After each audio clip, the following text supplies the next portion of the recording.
Knife safety. First, we have a self-healing mat.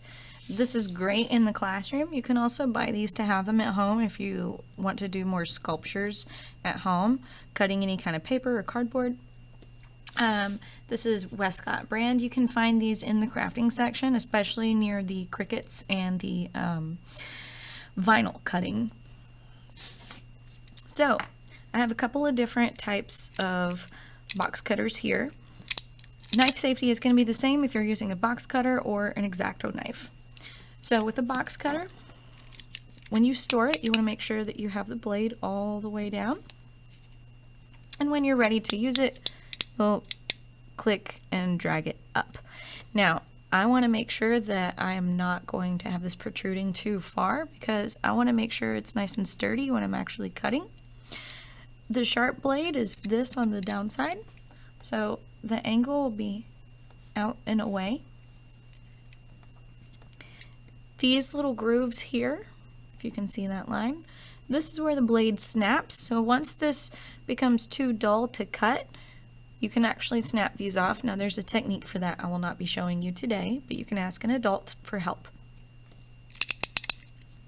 Today we're going to practice cutting cardboard. We're going to make something very small with 3 layers of cardboard. So your lowest layer is going to be the largest piece. You'll layer something on top of that and something even higher on top of that. So this is our 3 layers.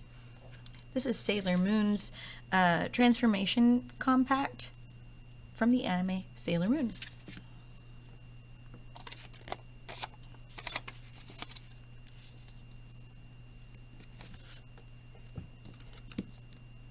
So here I drew my design and I labeled these layer 1, 2, and 3. I also highlighted them so that they're color coded. I know exactly what each level is. So I know that my level 1 will be underneath my level 2 and underneath my level 3, nice and flat. And my level 3 will be on top of my 2, which is on top of my 1. So now I have my design, nice and simple.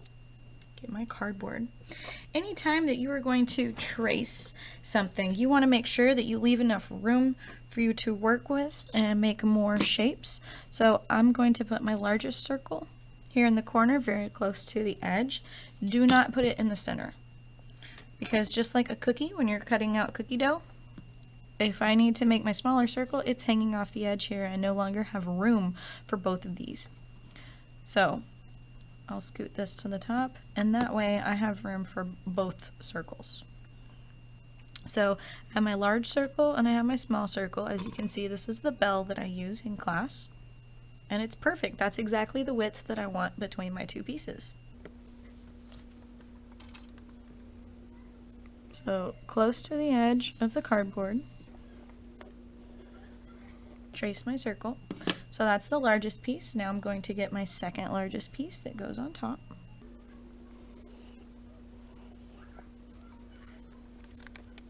Okay, for the star that's on the inside, I know that it's going right up to the edge of my second layer. So I'm going to trace another circle that I will put the star inside of. I don't want it hanging outside of the circle because then it'll overlap with my third. So I'm going to trace this one more time.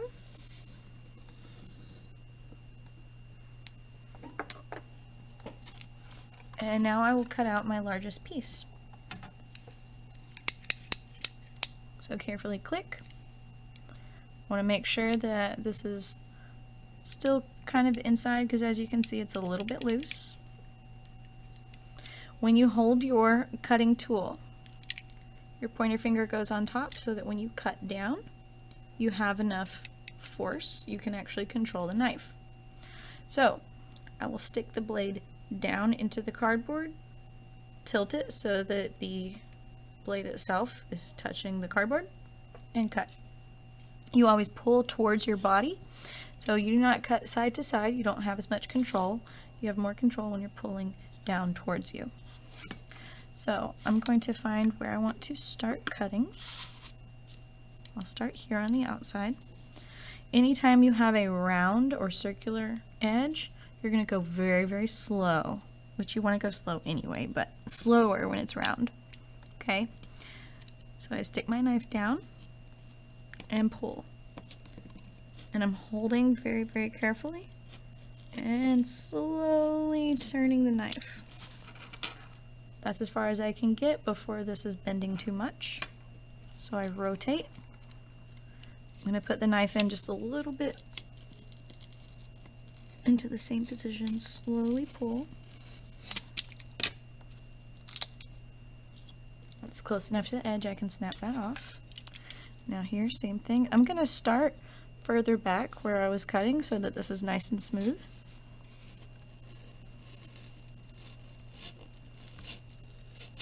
Slowly rotate. Same thing. This is where the end of my cut was. I'm going to start back here.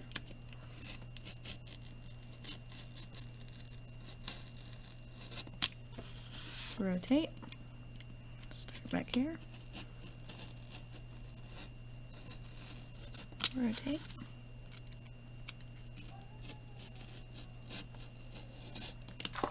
Okay, now notice anytime I start to get close to my thumb that was back here holding this down, that's when I stop and rotate. You do not want your finger behind the blade, just in case you slip, you don't want to cut yourself.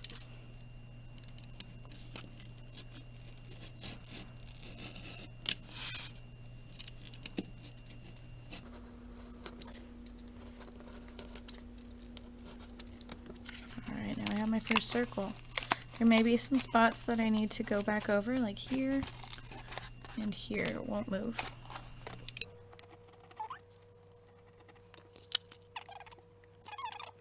Same thing. I'm going to start up here where I'm comfortable. So I push the blade in, rotate down.